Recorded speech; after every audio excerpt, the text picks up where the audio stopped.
Hello and welcome to day 8 of the daily stream in celebration of How to Become a Data Scientist, a guide for established professionals. I am the author of this book, and if we haven't met yet, my name is Adam Ross Nelson, data scientist and career coach. One of the main things I do is help mid and late career professionals enter and level up in data science. At least one viewer, one person joining us in any of the streams will receive the daily stream giveaway that I'm showing right here on the screen. I have added, just today, I have added a 5th item to the stream. Let me run through these. One winner for the summer will have a copy of How to Become a Data Scientist, a copy of Confident Data Science, access 4 weeks to the Applicant Tracking System mini crash course, and then we'll also have the Udemy course and also private tutoring that adds up to about $642. I also have finalized how to enter for the drawing. To enter, share a link to any of these streams, any of these daily streams on any social media, tag me, and then come on over here to this website, the one that I'm showing you now, to enter your information for the drawing. So that's coaching.adamrossnelson.com/enter to win. coaching.adamrossnelson.com/enter to win. And here's a list of the prizes one more time. And then, of course, here also is the information that I'm asking for. Of course, I need the postal address to send you the book, and we'll be doing this giveaway in 16 days, 23 hours, 56 minutes, and 6 seconds. In other words, that's going to be July 21. It'll be the Friday, July 21 at 4 p.m. It'll be the 25th daily stream. And I believe also it'll be the final daily stream as well. Now that we've taken care of business, let's get to the advice. Today, I want to share advice that follows up on the advice that I gave yesterday. Yesterday was all about working on the professional portfolio, the data science professional portfolio. And a reminder, in this book, I have an entire chapter on the data science professional portfolio. Part of that chapter, just part of that chapter, has 10 content ideas or 10 entry ideas for your data science professional portfolio. Yesterday, I shared 4 ideas. So if you're interested in those 4 ideas, go find yesterday's daily stream. And today, I'm focusing on one of those 4 ideas that I shared. And specifically, one of those 4 ideas was create a Rosetta Stone. And I spoke a little bit yesterday about what a Rosetta Stone is, but a Rosetta Stone has now become a slang catch-all terminology for any piece of documentation that provides a summary or provides a translation of languages side by side. Now, this can be human languages, or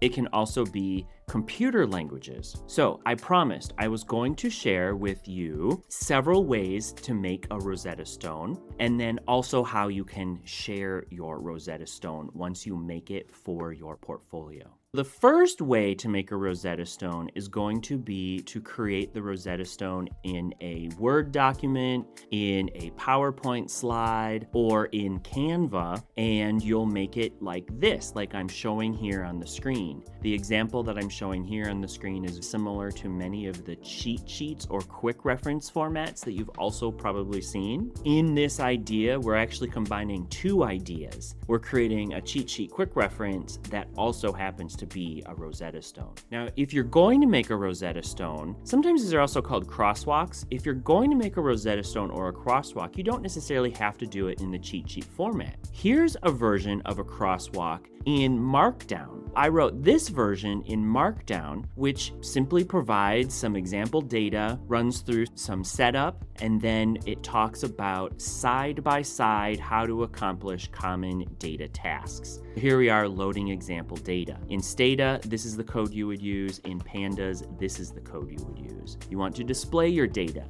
This is the code you would use in Stata, and this is the code you would use in Python. You want to display a subset of variations. Here's the code you might use in Stata, and here's the equivalent code you might use in Python. And then there's another section. If you scroll down a little bit further, or perhaps a lot bit further, there's a whole nother section for just working with categorical values, for example. And there are other sections in this particular example. I have a link to this already. I have a link to this available in the comments for the LinkedIn version of this live stream. One more example. Here's an article. You can also do a Rosetta Stone or a crosswalk as a blog post. So here's a blog post that I provided over at medium.com, and it does pretty much exactly what the other two examples did, but in a different format. Doing this same information, or I'll say similar information in multiple formats, is helpful to the folks that you're trying to help, because not everybody is going to want the PDF.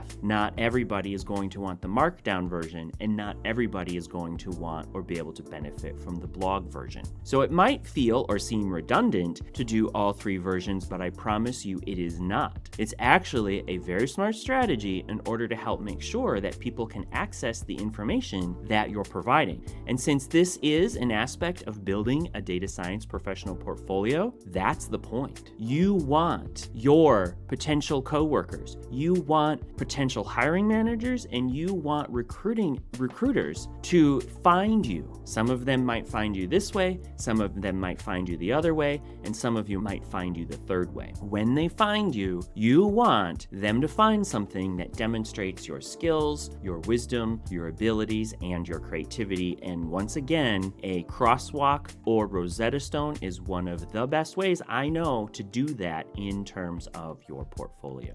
If you are looking for advice on how to make a cheat sheet or how to make a crosswalk, I've provided a link to this YouTube video where I walk you through the process of creating a cheat sheet. Find the link to that video or Google for how to make a cheat sheet, Stata Python. Last thing to show you today is going to be how do you share your portfolio entry once you've created it. Or in this case, how do you share your Rosetta Stone once you've created your Rosetta Stone? To create and share your Rosetta Stone once you've created it, go on over to LinkedIn, go to your profile, and then make a post which includes your Rosetta Stone, and then add that post to your featured section of the profile. If you're not familiar with the featured section of LinkedIn, and many people are not, many people have not activated the featured section of their LinkedIn, it's very easy to activate. And once you activate it, you can pick posts that you have made to show up here in the featured section. If I scroll over here a while back, I will go to the previous examples of some of my featured items. Here's an example of a regression interpretation cheat sheet. And I shared this regression interpretation sheet on yesterday's live stream. Here it is again being shared from LinkedIn. So here's an example of one that was in my featured profile, and it's a quick tutorial on dispersion. Thanks for being here. Reminder, if you are interested in winning any of these prizes, or more specifically, all of these prizes, we're doing the drawing later this month. Here's the information on how to enter. Go to coaching.adamrossnelson.com/enter-to-win. I hope you had a little bit of fun. I hope you learned something, and I look forward to seeing you in another video.